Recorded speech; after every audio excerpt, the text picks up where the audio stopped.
Hello students. हमारा चल रहा है टॉपिक टेरिडोफाइटा जो कि हमारे चैप्टर 3 से है, यानी कि फाइलम प्लांटेई पादप जगत से है। तो टेरिडोफाइटा के लक्षण हम जान चुके थे, उसकी संरचना के बारे में हमने जान लिया था। अब जानते हैं टेरिडोफाइटा का आर्थिक महत्व क्या होता है।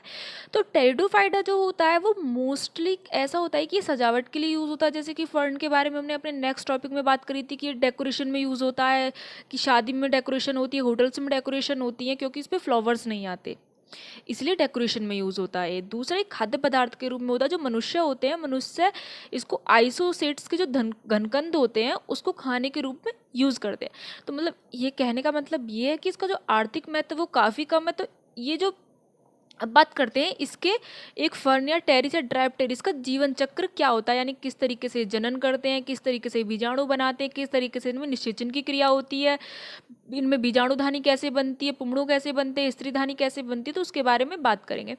तो लक्षण में हम एक चीज़ पहले ही क्लियर कर चुके थे कि जो हमारा ब्रायोफाइटा था, इससे जो पहले वाला जो फाइलम था हमारा ब्रायोफाइटा, उसमें क्या हो रहा था कि उसमें युग्मकोद्भिद अवस्था पहले बन रही थी और बीजाणुद्भिद अवस्था बाद में बन रही थी।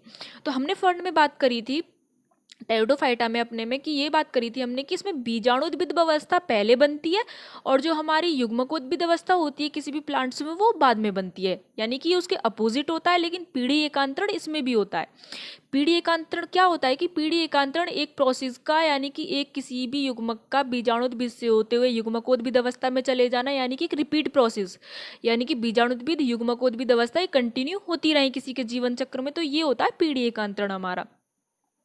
तो अब जानेंगे इसके जीवन चक्र के बारे में कि इसके जीवन चक्र बहुत ज़्यादा इंपॉर्टेंट है, इसलिए मैं आपको बता रही हूँ कि इसका जीवन चक्र को प्लीज़ ध्यान से देखिए और ध्यान से इसको समझिएगा। तो बात करते हैं इसके जीवन चक्र के बारे में। इनमें क्या होता है कि इन पौधों का जो जीवन चक्र होता है वो सामान्य रूप से समान प्रकार का होता है। और इनमें क्या होता है कि इनमें जो बीजाणुद्भिद पौधा होता है वो मुख्य होता है। तो अब जानते हैं इसके जीवन चक्र के बारे में कि इसका जीवन चक्र क्या है। तो ये इसका डायग्राम है इसके जीवन चक्र का। इसके जीवन चक्र में सबसे पहले आती है बीजाणु मात्र कोशिका। बीजाणु मात्र कोशिका तो बाद में बनेगी, क्योंकि इसमें मैंने इसको डबल प्रोसेस में बांटा हुआ है, यानी कि निषेचन की बाद की क्रिया है, निषेचन के पहले की क्रिया। तो निषेचन की जो पहले की क्रिया है वो क्या है, इसमें बीजाणुद्भिद अवस्था है, और निषेचन के बाद की क्रिया क्या है, इसमें युग्मकोद्भिद अवस्था है। तो बात करते हैं इसमें बीजाणुद्भिद अवस्था की, यानी कि बीजाणुद्भिद क्या होता है। तो बीजाणुद्भिद क्या होता है, ये फर्न का मुख्य पौधा है। इसके 3 प्रमुख भाग होते हैं। 3 प्रमुख भाग किसके क्या होते हैं, एक तो होता है इसका प्रकंद, दूसरा होता है इसका बीजाणुपर्ण, और तीसरा होता है इसका सोरस तथा उसकी बीजाणु धानी। इनके बारे में डिटेल में जानते हैं कि क्या प्रकंद होता है, क्या बीजाणुपर्ण होता है, क्या होता है सोरस। ये देखिए, ये एक फर्न का प्लांट है। इसमें क्या है, इसमें बीजाणुद्भिद अवस्था हमारी शुरू हो गई है। अब बीजाणुद्भिद अवस्था होगी तो इसमें क्या होता है, इसमें लीव्स होती हैं। लीव्स जो होती हैं वो इसमें डिवाइड होती हैं। जो लीव्स होती हैं वो बीजाणुपर्ण में डिवाइड होती हैं। अब जो बीजाणुपर्ण होता है वो कहाँ मिलता है, बीजाणुपर्ण बीजाणुधानी के नीचे मिलता है हमेशा। ये ध्यान देने बात है कि जो बीजाणुपर्ण में जो बीजाणुधानी होती है वो उसके नीचे वाली सतह पर होती है, पत्तियों के नीचे वाली सतह पर होती है। इसमें मैच्योर स्पोरोफाइट्स होते हैं। मैच्योर स्पोरोफाइट्स जो होते हैं उसमें क्या होता है कि उससे ही सोरस बनता है। सूरस के बाद अर्धसूत्री विभाजन होता है। सूरस में अर्धसूत्री विभाजन होने के बाद, ये तो हमें पता ही होता है कि निषेचन से पहले की क्रिया में अर्धसूत्री विभाजन होता है, और जब हमारा निषेचन हो जाता है तो हमारा समसूत्री विभाजन स्टार्ट हो जाता है। तो जब इसमें अर्धसूत्री विभाजन हो जाएगा तो क्या होगा कि बीजाणु मात्र कोशिका बनेगी। बीजाणु जो मात्र कोशिका है हमारी, उसके बारे में बाद में बात करेंगे। पहले जान लेते हैं कि हमारा प्रकंद क्या होता है। इसमें जो हमारा प्रकंद होता है वो क्या होता है कि जो ये क्या होता है, भूमि में तिरछा उगता है। इसका केवल अगला शीर्ष भाग जो होता है वो ही भूमि से बाहर निकलता है। और प्रकंद में क्या होती है कि अनेक अपिस्थानिक जड़ें तथा पत्तियां निकलती हैं। यानी कि एक तरीके से प्रकंद का मैं आपको दिखाती हूँ कि प्रकंद क्या है। जैसे कि ये राइजोइड्स है, यहाँ पे इस तरीके से ये होता है प्रकंद। तो ये क्या होता है कि ये तिरछा उगता है और इसका केवल अगला शीर्ष ही भूमि से बाहर निकल आता है, यानी कि पूरा शीर्ष नहीं निकलेगा, यानी कि हाफ पार्ट जो उसका मेन पार्ट होगा फ्रंट वाला वो बाहर निकल के आ जाता है। अब प्रकंद से क्या होती है कि अनेक अपिस्थानिक जड़ें तथा पत्तियां निकलती हैं। और फर्न के पेड़ में जो पत्तियां होती है वो विशेष रूप से काफी बड़ी होती है, और ये पौधे की पहचान होती है। यानी कि जैसे कि हम यहाँ देख सकते हैं कि फर्न का पौधा है, ये इसमें क्या होता है कि इसमें पत्तियां जो है काफी बड़ी हैं, जो इस ग्रुप इस फाइलम की पहचान है, या फिर इस प्लांट्स की पहचान है फर्न के प्लांट की। क्योंकि फर्न का प्लांट बहुत ज़्यादा इंपॉर्टेंट है आपका एग्जाम के लिए भी, ये बोर्ड्स में भी पूछा जाता है। अब जानते हैं बीजाणुपर्ण, यानी कि जो बीजाणुपर्ण है स्पोरेंजिया, ये क्या होता है? जो इसमें स्पोरेंजिया बने हुए हैं, ये क्या होता है? ये क्या होते हैं कि सामान्य पत्तियां ही, यानी कि जो कुछ प्लांट्स ही ऐसे होते हैं जो बीजाणुपर्ण का कार्य करती हैं। टेरिडोफाइटा में कुछ सामान्य पत्तियां ऐसी होती हैं जो यानी कि जैसे कि फर्न हो गया, फर्न बीजाणुपर्ण का काम करते हैं, फर्न की जो पत्तियां होती हैं फर्न की। अब इन पत्तियों में क्या होता है कि इन पत्तियों में जो पर्णक होते हैं, पर्णक ये होते हैं इनमें, यानी कि डिवाइडेशन होता है। डिवाइडेशन में क्या होता है कि इनकी जो निचली सतह होती है उस पर अनेक बीजाणुधानियां समूह के रूप में लगी रहती हैं। जो बीजाणुधानी होती है वो इनमें समूह के रूप में लगी रहती हैं। अब क्या होता है कि बीजाणुधानियों के समूह को सोरा या सोरस कहते हैं। जैसे कि यहाँ पे हमने देख लिया, यहाँ पे सोरस बन गया है हमारा, यानी कि एक तरीके से यहाँ पे डायग्राम में दिखाया हुआ है मैंने कि छोटे छोटे से काफी सारे वो बने हुए हैं। तो इनमें क्या होता है कि ये इस समूह को सोरस कहते हैं। अब सोरस क्या होता है हमारा, इसका काम क्या होता है, इसके बारे में जानते हैं कि सोरस क्या करता है। सोरस या उसकी बीजाणुधानी भी बोलते हैं इसको। प्रत्येक सोरस में कई बीजाणुधानियां होती हैं, यानी कि काफी सारी बीजाणुधानियां होती हैं यहाँ पर। और प्रत्येक बीजाणुधानी की भित्ति एक मोटी कोशिका होती है, यानी कि जिस तरीके से यहाँ पे मुझे दिख रही है, आपको भी दिख रही होंगी, एक मोटी कोशिका है ये, एक मोटी कोशिका होती है। इसमें 12 से 16 तक बीजाणु मात्र कोशिका पाई जाती है, यानी कि अर्धसूत्री विभाजन के फलस्वरूप यहाँ पे 12 से 16 बीजाणु मात्र कोशिका पाई जाएगी। अब बीजाणु मात्र कोशिका क्या करेगी, प्रत्येक बीजाणु मात्र कोशिका अर्धसूत्री विभाजन करती है। अर्धसूत्री विभाजन के फलस्वरूप क्या करती है, 4 अगुणित बीजाणु का निर्माण करती है। और इस प्रकार क्या होता है, इस प्रकार फर्न का पौधा एक बीजाणुद्भिद होता है जो बीजाणु के द्वारा अलैंगिक जनन करता है। यानी कि पता चल गई हमें कि जनन कौन सा होता है, अलैंगिक जनन होता है। और फर्न का पौधा जो होता है वो बीजाणुओं के द्वारा ही अलैंगिक जनन करता है। अब जानते हैं बीजाणुधानी का स्फुटन किस तरीके से होता है, यानी कि बीजाणुधानी जब हमारी बन चुकी है तो इसका स्फुटन किस तरीके से हो, यानी कि इसमें से ये निकल रहे हैं बीजाणु, इनका स्फुटन हुआ किस तरीके से, इसके बारे में देख। अब क्या होता है कि जो शुष्क अवस्थाएं होती है, शुष्क अवस्थाओं में जो सोरस होता है, ये क्या करता है, बीजाणुधानी का स्फुटन एक विशेष प्रकार से करता है। क्या होता है कि इससे बीजाणु दूर दूर तक छिटक जाते हैं, यानी कि जैसे कि हमें यहाँ पे छिटके हुए हमें ये बीजाणु दिखाई दे रहे हैं, दूर दूर तक छिटक चुके हैं हमारे बीजाणु। और ये क्या करते हैं, वायु में तैरते हुए या तो भूमि पर पहुंच जाते हैं और फिर ये अंकुरित हो जाते हैं, यानी कि बीजाणु यहाँ से क्या हुआ, यहाँ पे आके ये अंकुरित हो गए, यानी कि यंग गैमेटोफाइट बन के हमारा तैयार हो गया। यानी कि अब क्या होगा कि जब अब युग्मकोद्भिद अवस्था हमारी शुरू हो चुकी है, तो जब युग्मकोद्भिद अवस्था हमारी शुरू हो जाएगी, जो प्रत्येक बीजाणु है, यानी कि यहाँ से जो छिटककर बीजाणु हमारा बाहर आया है, भूमि की सतह पर आ गया है, ये क्या करेगा, ये प्रत्येक बीजाणु अंकुरित होगा और अंकुरित होकर एक नई पीढ़ी को जन्म देता है। यह एक पूर्ण स्वतंत्र जीवी, कि ये जो होता है एक पूर्ण स्वतंत्र जीवी पौधे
ये हमारा क्लियर हो गया कि नरयुग्मक से क्या निकलेगा, यानी कि नरयुग्मक कहाँ से निकलेगा, पुधानी से। और स्त्रीधानी से क्या निकलेगा, हमारा अंडाणु निकलेगा। पहले जान लेते हैं नरयुग्मक या फिर पुधानी के बारे में। तो पुधानी क्या होती है कि यह एक गोल मोटी भित्ति वाली संरचना जो हमें दिख रही है, गोल मोटी भित्ति वाली संरचना है ये एक हमारी। इसके अंदर क्या है, इसके अंदर 20 से 30 तक नरयुग्मक अर्थात पुमड़ू का निर्माण होता है, यानी कि यहाँ पे जो 20 से 30 नरयुग्मक हो सकते हैं इसके अंदर, पुमड़ू बोलते हैं। पुधानी में जो युग्मक होता है उसको बोलते हैं पुमड़ू। जैसे कि मनुष्य होता है, मनुष्य में जो युग्मक बनते हैं उसको बोलते हैं शुक्राणु। और इस तरीके से जो प्लांट्स में जो पुधानी में जो युग्मक बनते हैं उनको बोलते हैं पुमड़ू, यानी कि नरयुग्मक जो होता है वो होता है पुमड़ू। पुमड़ू क्या होता है कि ये पुमड़ू जो होते हैं बहुपक्ष माबिकी और अचल होते हैं। बहुपक्ष माबिकी यानी कि बहुत धीरे धीरे चलने वाले और चल वाले, यानी कि जो गतिशील होते हैं, गति करते रहते हैं, एक जगह से दूसरी जगह, इधर से उधर जाते रहते हैं, ये गतिशील होते हैं। अब जानते हैं स्त्रीधानी या मादा जननांग के बारे में कि स्त्रीधानी या फिर मादा जननांग क्या है। यहाँ पे हमें डायग्राम दिख रहा है, स्त्रीधानी है, इसमें मादा युग्मक ये रहा हमारा। अभी तक ये अगुणित प्रोसेस चल रहा है हमारा, यानी कि एंड डेवलपमेंट। अभी गुणित नहीं आया, गुणित हमारा तब होगा, द्विगुणित हमारा जब हमारा निषेचन हो जाएगा। ठीक है, तो इस प्रोसेस के बारे में इतना पता होना चाहिए कि हमारा अगुणित प्रोसेस अभी हमारा चल रहा है। निषेचन से पहले का प्रोसेस अगुणित होता है, जब अर्धसूत्री विभाजन हमारा होता रहता है। उसके बाद जब हमारा समसूत्री विभाजन हो जाता है, यानी कि निषेचन हो जाता है, तो हमारा जो युग्मक होते हैं वो द्विगुणित हो जाते हैं, यानी कि वो डेवलप हो जाते हैं और 2n में क्या होंगे, 2n में वो डेवलप होते चले जाएंगे। अब क्या होता है कि स्त्रीधानी क्या होती है, स्त्रीधानी या फिर मादा जननांग क्या होता है कि ये एक परिपक्व स्त्रीधानी होती है जो फ्लास्क के समान, फ्लास्क दिख रहा है हमें, फ्लास्क के समान की एक तिरछी संरचना होती है, तिरछी गर्दन वाली संरचना है एक हमारी, ये हमें दिख ही रहा है साफ साफ। फिर भी मैं आपको बता रही हूँ कि क्या होती है ये, कि परिपक्व स्त्रीधानी जो होती है, यानी कि फुल मैच्योर स्त्रीधानी क्या होती है, वो एक फ्लास्क के समान तिरछी गर्दन वाली संरचना होती है। और इसमें क्या होता है कि इसमें अंडाणुओं का निर्माण होता है, यानी कि यहाँ पे इसमें अंडाणुओं का निर्माण हो रहा है। और अंडाणु क्या होते हैं, अंडाणु अचल तथा मादा युग्मक होते हैं। अचल यानी कि जो हमारे पुमड़ू थे वो क्या थे, हमारे चलते यानी कि मूवमेंट कर सकते थे, वो गतिशील थे। जो हमारे मादा युग्मक होते हैं वो अगतिशील होते हैं, यानी कि वो गतिशील नहीं होते, वो अपनी जगह पे स्थिर रहते हैं, यानी कि पुमड़ू ही आके उनमें निषेचन करेगा। अंडाणु पुमड़ू के पास नहीं जाएंगे, पुमड़ू अंडाणु के पास आएगा और निषेचन होगा, क्योंकि पुमड़ू गतिशील होते हैं। अब ये हो गया हमारा निषेचन। अब जानते हैं निषेचन की क्रिया क्या होती है। तो निषेचन की क्रिया में क्या होता है कि निषेचन की क्रिया के लिए टेरिडोफाइटा में जल की बहुत ज़्यादा आवश्यकता होती है। हम पहले जो बात कर रहे थे अपने ब्रायोफाइटा के बारे में, ब्रायोफाइटा के बारे में भी या वहाँ पर भी जल की आवश्यकता हो रही थी निषेचन के लिए, और यहाँ भी निषेचन के लिए जल की आवश्यकता होती है। अब जल की आवश्यकता किस लिए होती है कि जो टेरिडोफाइटा होते हैं उनमें स्त्रीधानी जो होती है वो परिपक्व होने पर इसका मुंह खुल जाता है, यानी कि जो स्त्रीधानी ये हुई परिपक्व हो गई, यहाँ पे आके इसका मुंह खुल गया यहाँ पे, यानी कि पहले तो ये बंद रहेगी, बंद होने के बाद क्या होगी कि इसका मुंह खुल जाएगा अपने आप ही। जब इसका मुंह खुल जाएगा तो इसका क्या होगा कि इसके मुंह पर जो उपस्थित कोशिकाएं होती हैं वो नष्ट हो जाती हैं, यानी कि एक तरीके से इसके जो मुंह पर जो उपस्थित कोशिकाएं होती हैं, यहाँ पर उपस्थित कोशिकाएं होती हैं, अभी ये एक खुली हुई स्त्रीधानी है। इससे पहले जो स्त्रीधानी होती है वो बंद होती है, उसके ऊपर जो कोशिकाएं होती हैं वो नष्ट हो जाती हैं खुद ब खुद ही, और जो श्लेष्मक होता है वो मुंह से बाहर निकल आता है, यानी कि एक तरीके से ये दिख रहा है हमें श्लेष्मक, ये मुंह से बाहर निकल कर आ गया, जो नर युग्मकों को आकर्षित करता है, यानी कि ये नर युग्मकों को आकर्षित कर रहा है अपनी तरफ। और जिससे उपस्थित इसमें क्या होता है, ये जो श्लेष्मक है इसमें मैलिक एसिड उपस्थित होता है, और ये जो होता है ये पुमड़ू को आकर्षित करता है, पुमड़ू को जल में तैरते हुए स्त्रीधानी, ये जल पुमड़ू को आकर्षित करता है। जो पुमड़ू होते हैं वो क्या करते हैं, वो जल में तैरते हुए स्त्रीधानी में घुस जाते हैं, यानी कि स्त्रीधानी के साथ वो संलयन कर लेंगे। संलयन करने के बाद क्या होगा कि इनमें एक मादा युग्मक और दूसरा नर युग्मक आपस में संलयित होकर इस क्रिया को कहते हैं निषेचन, यानी कि पुमड़ू का स्त्रीधानी या फिर अंडाणु में चले जाना, ये हो गया हमारा निषेचन। और इसके बाद क्या होता है, इसके बाद संलयन के बाद द्विगुणित युग्मनज का निर्माण होता है, यानी कि द्विगुणित युग्मनज बना यहाँ पे, जैसे कि 2n युग्मनज हमारा डेवलप हो चुका है, यहाँ पे द्विगुणित युग्मनज हमारा बन गया। और शीघ्र ही युग्मनज क्या करेगा, अपने चारों तरफ ये मोटी भित्ति बना लेगा। मोटी भित्ति बनाने के बाद क्या करेगा, ये मोटी भित्ति बनाने के बाद ये निषिक्तांड में बदल जाता है, यानी कि ये हमारा निषिक्तांड में बदल जाएगा। यानी कि यहाँ पे देखते हैं हम, ये जो युग्मनज हमारा द्विगुणित हो चुका है इसने क्या किया, ये निषिक्तांड में हमारा बदल गया। अब भ्रूण तथा नए बीजाणुद्भिद का निर्माण किस तरीके से होगा, ये हमारा गैमेटोफाइट बन चुका है, ये हमारा न्यू स्पोरोफाइट बन चुका है यहाँ पे, यानी कि प्रॉपर डेवलपमेंट जीवन चक्र का प्रोसेस हमने जान लिया कि क्या होता है बीजाणु इसमें फर्ण में। अब जानते हैं निषिक्तांड के बारे में, यानी कि ऊस्पोर हमारे क्या होते हैं। कई बार ये क्वेश्चन पूछ लिया जाता है कि निषिक्तांड जो होता है वो क्या होता है, क्या कार्य करता है वो।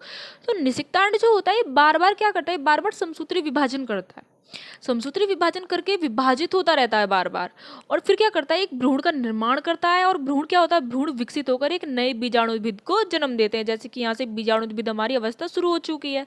तो इसने क्या किया, युग्मनज ने क्या किया, निषिक्तांड का निर्माण किया। निषिक्तांड ने क्या किया, निषिक्तांड ने बार बार विभाजन किया, विभाजन होकर विभाजित हो गया, और विभाजित होकर उसने एक नए भ्रूण का निर्माण किया कंटिन्यू। अब भ्रूण क्या हुआ, भ्रूण ने विकसित होकर एक नए बीजाणुद्भिद अवस्था को जन्म दे दिया। अब ये हो गया हमारा टेरिडोफाइटा के बारे में। टेरिडोफाइटा हमारा कंप्लीट हो चुका है। इसके बारे में अगर आपको कोई डाउट है टेरिडोफाइटा के बारे में, यानी कि हमारा शैवाल हम पढ़ चुके हैं, ब्रायोफाइटा हम पढ़ चुके हैं, टेरिडोफाइटा हम पढ़ चुके हैं। अब बचा हमारा जिम्नोस्पर्म और एंजियोस्पर्म, यानी कि पादप जगत में हमारे 5 ही फाइलम थे। शैवाल था, ब्रायोफाइटा था, टेरिडोफाइटा था, जिम्नोस्पर्म था, एंजियोस्पर्म था। अब नेक्स्ट हमारे 2 बच्चे हैं, जिम्नोस्पर्म और एंजियोस्पर्म, जिनके बारे में हम बात करेंगे। 3 हमारे कंप्लीट हो चुके हैं पूरे तरीके से।